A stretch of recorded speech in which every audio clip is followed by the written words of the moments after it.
111 tidak dapat diucapkan. 2. Leng Xicheng yang sedang marah melajukan mobilnya keluar di jalan gunung hingga kecepatan maksimum. Ia tidak merasa pikirannya menjadi lebih jernih. Hal yang bisa Leng Xicheng rasakan hanyalah perasaan hampa dan kegelapan tak berujung yang membungkusnya dengan erat. Leng Xicheng menghentikan mobil di tepi jalan dan mematikan mobilnya. Lalu, ia merentangkan tangannya ke sakunya dengan santai hingga ujung jarinya menyentuh sebuah logam yang dingin. Saat Leng Xicheng mengeluarkan benda itu dari kantongnya, ternyata itu adalah kalung love. Seharusnya kalung ini muncul hari ini, tapi insiden tadi itu adalah sebuah kecelakaan. Leng Xicheng awalnya memesan kalung itu dan seharusnya diambil 3 hari kemudian sebagai hadiah untuk ulang tahun ketiga pernikahan mereka. Ia tidak mengira bahwa Ido akan selesai mempersiapkan kalungnya lebih awal, bahkan hingga kebetulan ditemukan oleh Gu Qingqing dan Chen Wenji. Di setiap hari ulang tahun pernikahan mereka dalam 3 tahun terakhir, Leng Xicheng selalu secara khusus memesan hadiah kecil. Setiap kali ia pergi ke luar negeri dan mengunjungi satu negara asing, ia akan membeli sesuatu yang tampak seperti bulan sabit karena berkilau cantik seperti mata Gu Qingqing. Jika dikumpulkan, semua barang-barang ini bisa menjadi tumpukan tinggi dan memenuhi sebuah kotak. Sayangnya, setiap kali Leng Xicheng mengumpulkan keberanian untuk memberikan hadiah, ia selalu disakiti oleh sikap Gu Qingqing yang dingin. Pada akhirnya, ia hanya bisa menyimpan semuanya sendiri di apartemen Qingcheng. Sama seperti hari ini. Leng Xicheng mengendarai mobil untuk waktu yang lama di luar. Ketika ia akhirnya berhenti, ia mendapati bahwa dirinya telah kembali ke Villa Xishan tanpa ia sadari. Sekarang sudah jam 3 pagi dan lampu-lampu di Villa Xishan sudah meredup. Gu Qingqing seharusnya sudah tidur. Leng Xicheng masih duduk di dalam mobil dan memandang jendela kamar Gu Qingqing di lantai 2 untuk waktu yang lama. Setelah jam di dalam rumah berdenting 4 kali, barulah Leng Xicheng tiba-tiba tersadar kembali. Ia kemudian membuka pintu mobil dan masuk ke dalam rumah. Pintu kamar tidak dikunci dan lampu kamar tidak dinyalakan. Gu Qingqing berbaring di tempat tidur dan tampaknya sedang tidur dengan sangat tidak nyaman. Leng Xicheng berjalan ke sana dengan langkah-langkah yang sangat ringan, lalu menutup jendela dan membenahi selimut Gu Qingqing dengan baik. Setelah Leng Xicheng memastikan bahwa tubuh Gu Qingqing terbalut selimut, ia berbaring dengan lembut di samping Gu Qingqing dan memperhatikan wajahnya yang sedang tidur. Ketika Leng Xicheng memasuki kamar, ia melihat beberapa tas belanja yang Gu Qingqing letakkan di sudut kamar.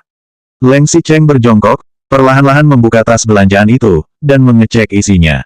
Setelah ia mencari di dalam tas belanja itu, ia benar-benar tidak menemukan barang untuk pria.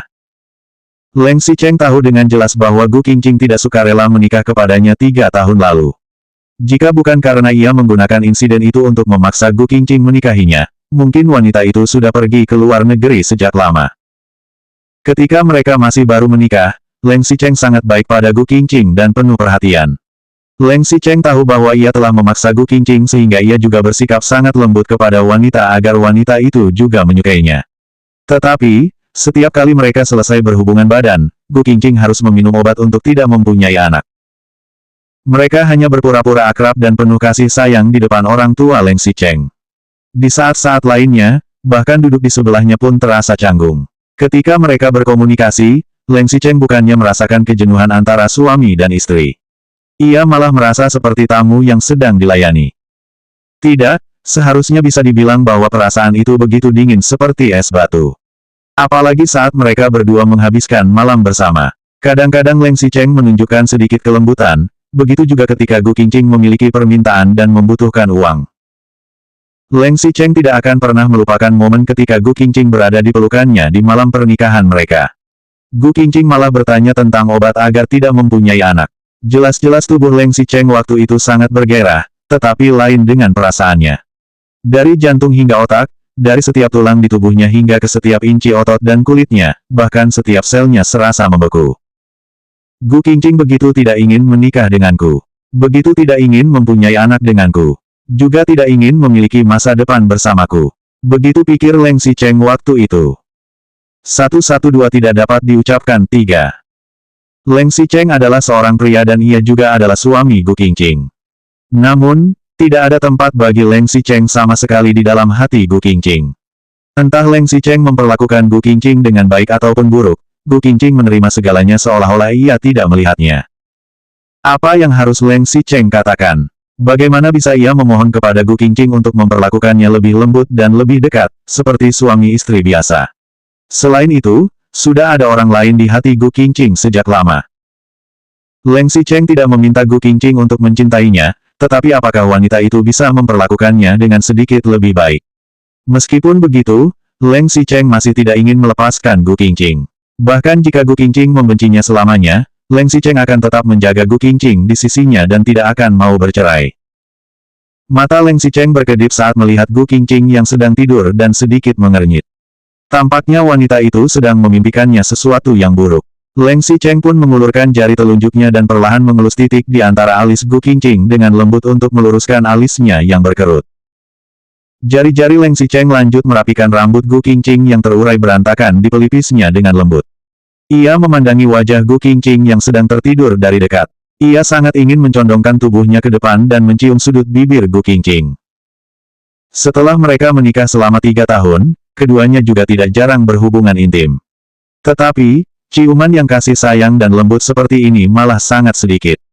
Leng Xicheng hanya bisa menunggu Gu Qingqing tertidur karena lelah, baru berani diam-diam menciumnya dengan tulus. Mungkin gerakan Leng Xicheng tadi saat mengelus alis Gu Qingqing membuat wanita itu merasakan sesuatu sehingga menggerakkan tubuhnya dengan lembut. Leng Xicheng tidak berani mencium sudut bibirnya lagi, tetapi mengecup alis Gu Qingqing dengan tulus dan taksim. Tidak ada yang melihatnya dan tidak ada yang tahu.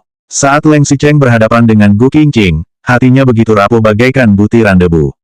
Selama Gu Qingqing tersenyum padanya, bahkan meskipun Leng Xicheng tidak memiliki tempat khusus di hati Gu Qingqing sama sekali, senyuman itu akan membuat Leng Xicheng bahagia sampai beberapa hari lamanya. Sama seperti yang tertulis dalam puisi, ketika pria itu melihat sang pujaan hati, hatinya akan menjadi sangat rendah. Rendah sampai ke dalam butiran debu. Tetapi, begitu pria itu merasakan kebahagiaan di dalam hatinya, bunga-bunga bermekaran dari dalam debu itu. Leng Xicheng terus berbaring di samping Gu Qingqing untuk waktu yang lama. Ia terus mengawasi wanita itu dan enggan untuk memalingkan wajahnya sampai langit mulai berubah menjadi terang. Setelah Leng Xicheng menebak bahwa pembantu akan bangun, barulah ia bangkit dan merapikan tempat tidur. Setelah itu, ia menutupkan pintu kamar untuk Gu Qingqing. Tidak lama setelah Leng Xicheng pergi, Gu Qingqing tiba-tiba terbangun. Ia merasa seolah-olah baru saja berjalan ke dalam mimpi sehingga suasana saat ini terasa agak tidak nyata. Apakah aku tadi sedang bermimpi? Mengapa aku merasa Leng Xicheng ada di sisiku?